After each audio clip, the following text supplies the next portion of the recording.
I've recently come to the end of the longest job that I've worked on in nearly 5 years. A 3-part brand-funded mini-documentary series about the future of healthcare. Working with increasingly long-time collaborators, detailed films over an epically exhausting and arguably rewarding 6-month period from start to finish on this challenging project. It was the biggest overall budgeted job that I've directed in a while, with a budget that ended up being in the region of the $370,000 mark. I wanted to share everything that I feasibly can with you, from the initial pitching of the job to the extensive development, pre-production, shoot challenges, and post-production hurdles, getting into the real nitty-gritty. There is so much to share, so I'm going to split this breakdown into a 4-parter, as it's going to take a while to piece together. This first part is a look at the initial pitching process and developing the pitch-winning treatment. My involvement with this job began with a WhatsApp message from Will, the founder, owner, and resident cinematographer when he's not off shooting other things at Detail Films.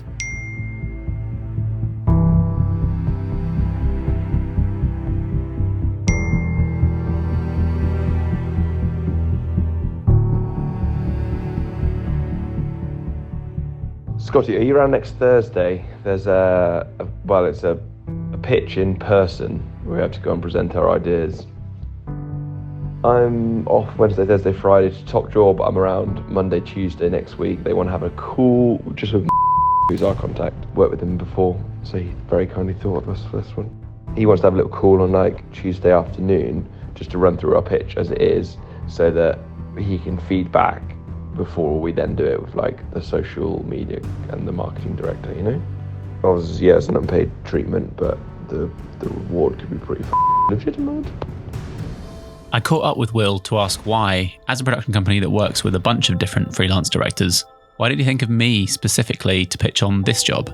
I wanted to partner with a director that I was fully confident would be interested in fully owning it and not be someone that just does the bare minimum, because we are a very small team in-house. We needed someone that we could really rely on to not just build the creative, but be part of the journey of doing this whole project.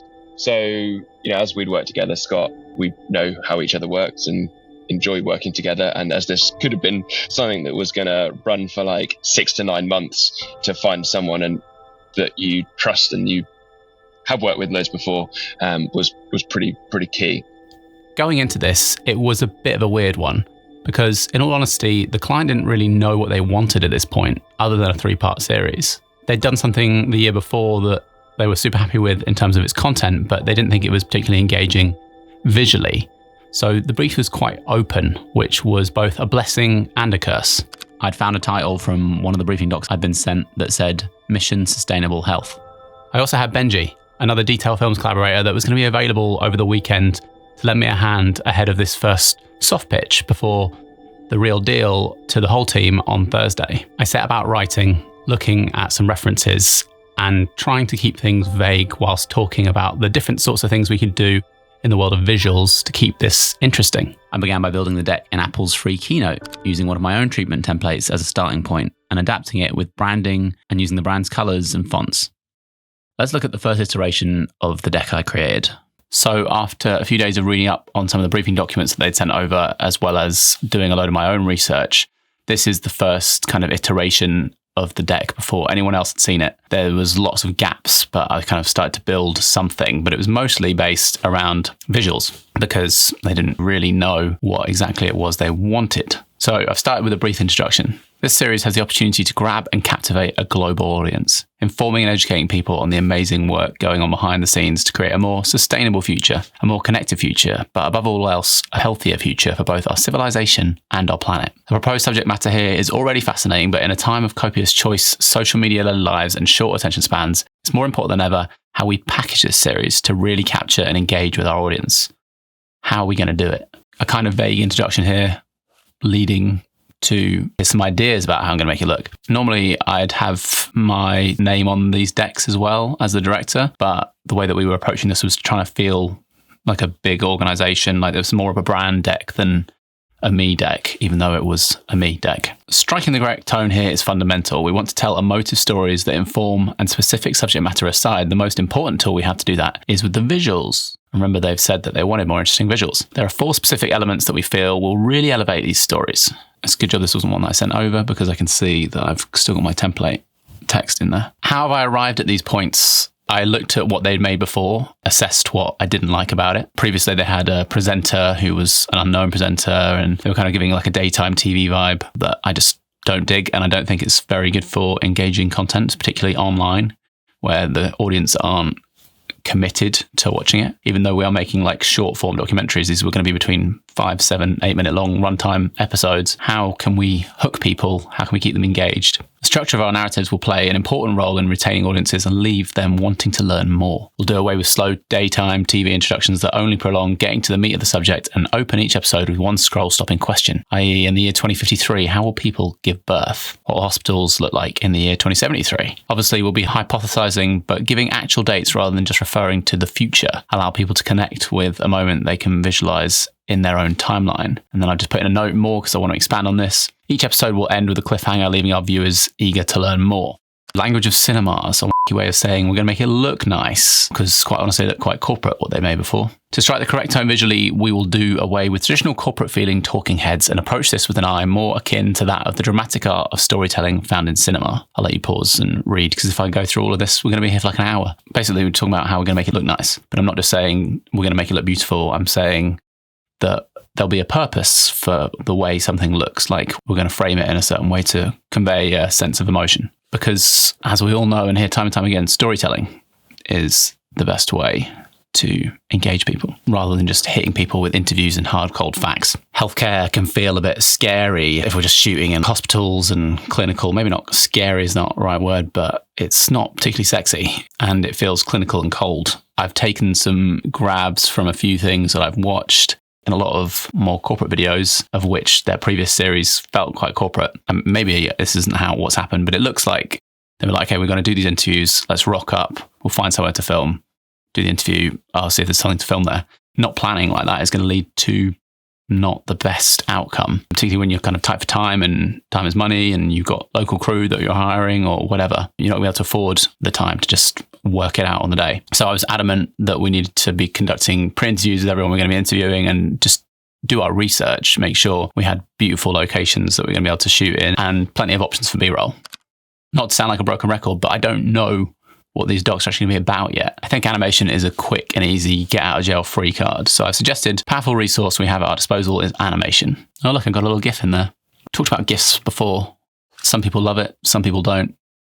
I think it's good. Then I did a cheat. They want this to be visually exciting. This is a chance to have some fun. So I literally went to iCandy.com. If you don't know about iCandy.com, you should check it out because it's awesome. And it's just a website full of GIFs with all different types of visual techniques. And I've even named this iCandy. Here's another GIF. So I kind of pulled a few things. I thought, okay, well, we can do this on minimal budget. These are simple techniques we can do. I just need to give a bit of thought. When honing in on a point or changing perspectives on a subject, we can visually demonstrate this by shifting the viewing aspect ratio. It was an idea. It didn't make it to my later pitch, as you'll see. Collages can be used to piece together a hypothesis. I was picturing an item in a science lab or in a doctor's surgery, like a test tube, and then we capture that in lots of different locations and build something like the collage below. Transition wipes could be used to piece together a hypothesis. Rather than just cutting from A to B, we're doing something cool. I love a crash zoom. Could be used to introduce a person or to emphasize a point. I thought this is probably going to be a bit fun, but I'm testing the waters, see what they're like. Duplication. If someone spoke about multiplying of cells or literally something focused around cloning, for example, we could illustrate it this way. Again, I don't know. I have no idea. And I need to stop saying again because we've got the point. I don't know what this is going to be about. But I was like, yeah, split screen, multiple people is quite an easy thing to do. And it can be quite fun. So maybe that's something we can do. Match cuts. Everyone loves a match cut. An alternate idea to the wipe there. Portals. We can use objects to create portals from one scene into the next. It's classy. It's cool when done well. And I wanted to get some portals in my reel. Screen wipes. Nothing revolutionary, but anything like this, I think when you're talking to a corporation that's not creative is going to impress them. They've said that they want something more visually interesting. So that's what I'm trying to give them. Presenter. We're on the lookout for a young, diverse female presenter, ideally someone who's not British or American that can appeal to a global audience. They wanted these videos. That was something that was in the briefing deck to appeal to the world. And someone had mentioned that they were less keen on British and Americans because we apparently are polarizing to the rest of the world. And I was suggesting using young, diverse female presenter because a large number of academic professionals in the medical field are white men. So I felt like it was important to try and bring in a range of backgrounds of people to not alienate others where we can. And this was an obvious, easy win for doing that. More imagery, trying to paint a picture in people's heads because people have very little imagination. The edit is fundamental in bringing all of our topic learnings and illustrations together in a cohesive structure that makes the information easy to understand and connect with. Blah, blah, blah, blah, blah, blah. Just one example that I've linked to, which I might actually, I don't even know if this was my example. I think early on talking with Benji, he might have sent me this and been like, you should watch this. So I pulled that and there's an image that I haven't replaced yet from my working template. Talked about music and sound design. Always talk about music and sound design, particularly sound design. To you and I, filmmaking type people, it goes without saying, sound design, music, to create emotion, to build things. But to the corporate types, I think it's worth saying because they'll be like, oh yeah, I didn't even think about that. Thank you. Summary, totes excited. So this is where I got to. And I sent this to my friend and default mentor, Tom Brown, who is a super talented director himself. Whenever you're sending any treatment to anyone, if you can get eyes on it that are not the client, you should, because feedback is invaluable. I'll always be running my treatments past someone, more often than not the production company themselves that I'm working with, ask for them their feedback, but I'll try people whose thoughts and opinions I value to let me know what they think. And Tom, I really respect and like his work and think he has a good brain. So when he's not busy, he's often very kind with giving me thoughts and feedback. That is not an invitation for you to go and hassle him on the Tinternet because he's a busy man himself. Get your own mentor. And yeah, those are some awesome, very helpful notes from Tom to me. And now I'm going to show you what we actually presented to the client. At this point, I've also had a call and some comments with Benji, getting his input. Mostly what we ended up doing is delegating. So I was like, can you get me some more examples of story-driven documentaries? So Benji went off doing that, and this is what I presented to the client. And for context, I did this remotely because I was already booked to be in Switzerland, but Helen, the producer, Will, the owner, and Benji were all there in person for this initial pitch, and I was on a big screen in the room, zoomed in, and trying to deliver the best way that I know how to deliver, which is trying to be myself, which is always a bit of a risk because some people like it and some people hate it. I probably delivered with a lot more enthusiasm than I'm about to deliver to you. But here we are taking on, you can see Tom's feedback. I found something that's a bit more futuristic, it's a bit light. It's got some green in there. Talked about the client as a healthcare company and how forward thinking they are. In a time of rapid changes in our climate and health, of new AI advances announced seemingly daily, and the ever-pending threat of global warming, we find ourselves feeling unsettled and overwhelmed. Because we do. And this was me taking what Tom has said to me about putting myself into this. And I was like, well, how do I feel about this? About advances. This series is the opportunity to settle some of the concerns that lie ahead, grab and captivate a global audience, informing and educating people on the amazing work going on behind the scenes to create a more sustainable future, a more connected future, but above all else, a healthier future for both our civilization and our planet. And yeah, you've heard this before. Look and feel, it's so nice and green and striking the correct tone here. I'm pretty sure that this is exactly what I put in my initial one, but I might have changed out the imagery. I've talked more about structure, language of cinema. Here's our first GIF. I'm just going to let you pause and read a lot of these rather than me going through the whole thing, so this isn't become a 3-hour long YouTube video.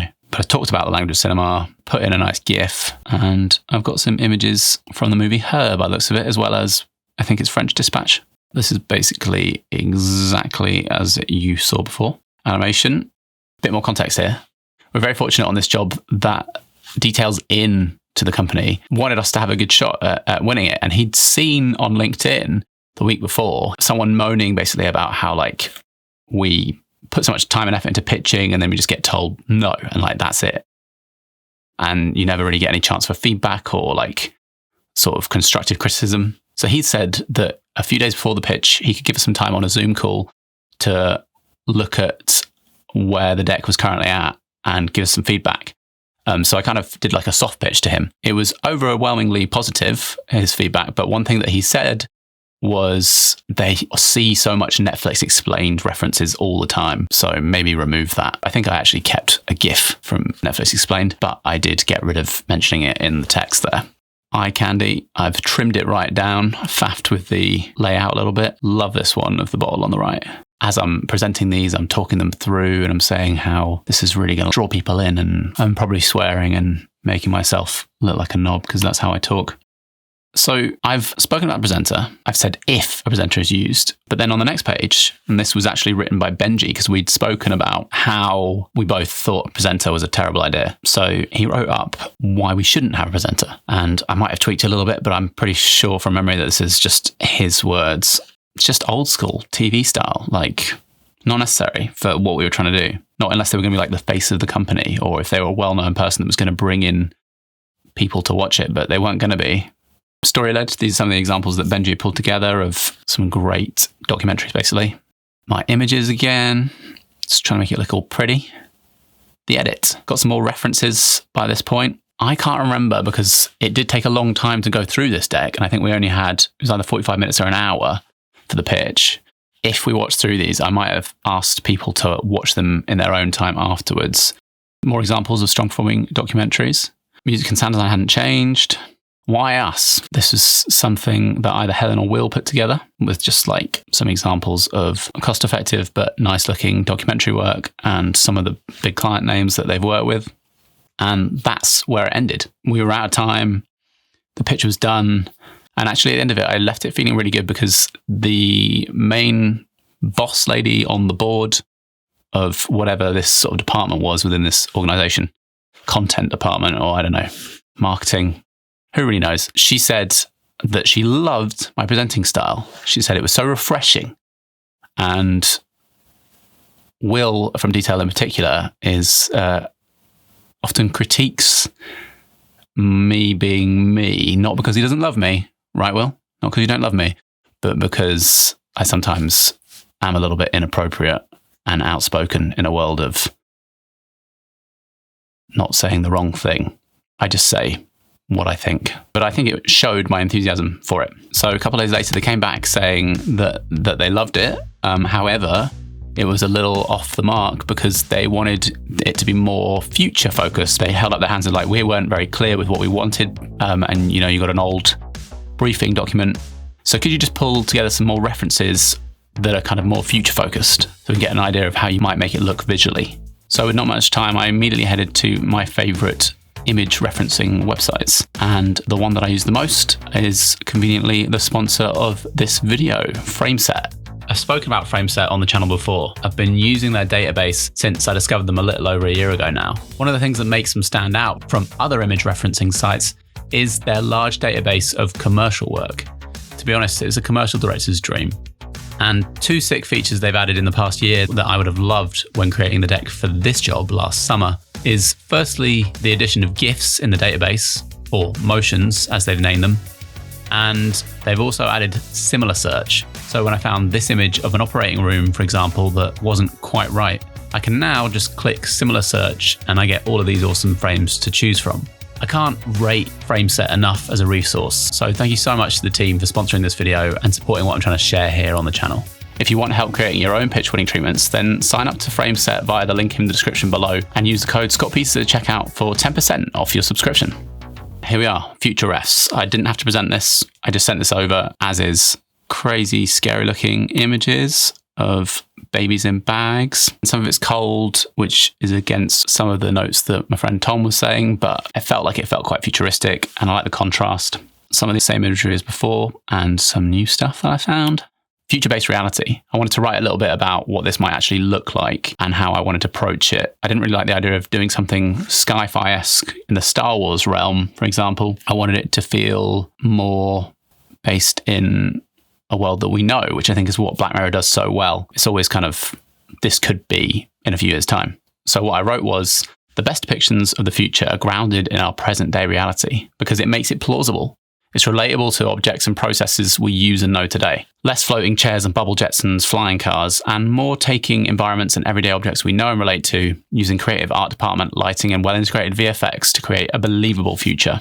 Firstly, I love the idea of illustrating concepts that we discuss with acting talent, depicting scenes in a conceptual world. Secondly, by capturing any persons of authority of the matter, I'm talking about the people we're actually going to be interviewing there. Important to add that we shouldn't always see any interviewee's narration in a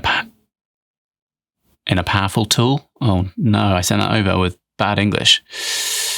Either in a striking setting that screams progress or futuristic, or displays them in a futuristic feeling medium. There was going to be some challenges here. One, getting our interviewees into a space. They're all working professionals, getting their availability and then getting them to a space, being able to afford to film in that space, even if we can find a location near where they're based that works. Then also the budget was more than the 200 we've been told at the beginning. By this point, they'd said that it was slightly larger than what we thought.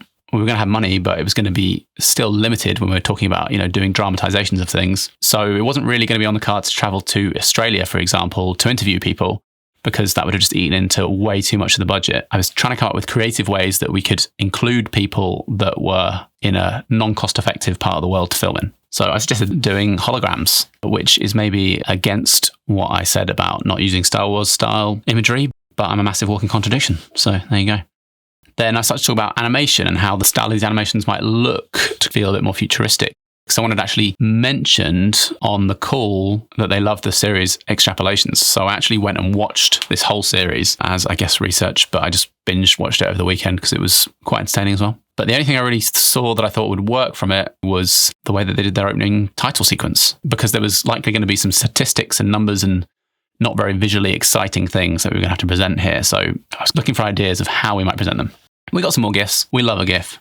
More imagery. Some images you've seen before, coupled with a lot more GIFs. One more thing on the use of color. This is a subtle but powerful tool we can use to bring a future feel into the work, as well as to aid in creating moods for a scene to elevate emotion where appropriate. We're not suggesting that we turn it into a fully fledged sci-fi epic, but as we craft our narratives, it will become clear where we can use what approaches and techniques to tell these stories in the most engaging and compelling ways possible.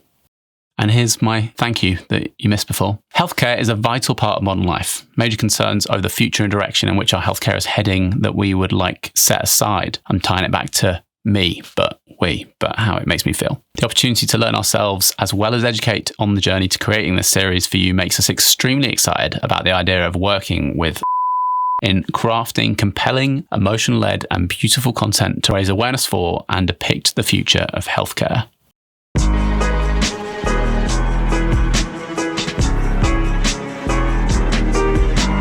Couple weeks later and we've not heard anything, and we're thinking, well, at least we tried.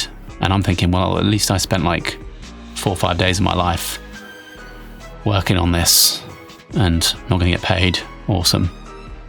But then Helen got an email saying, can we please get details, company information to set you up on the system as a supplier? And we're like, what? Is this a confirmation? Turns out it was a confirmation.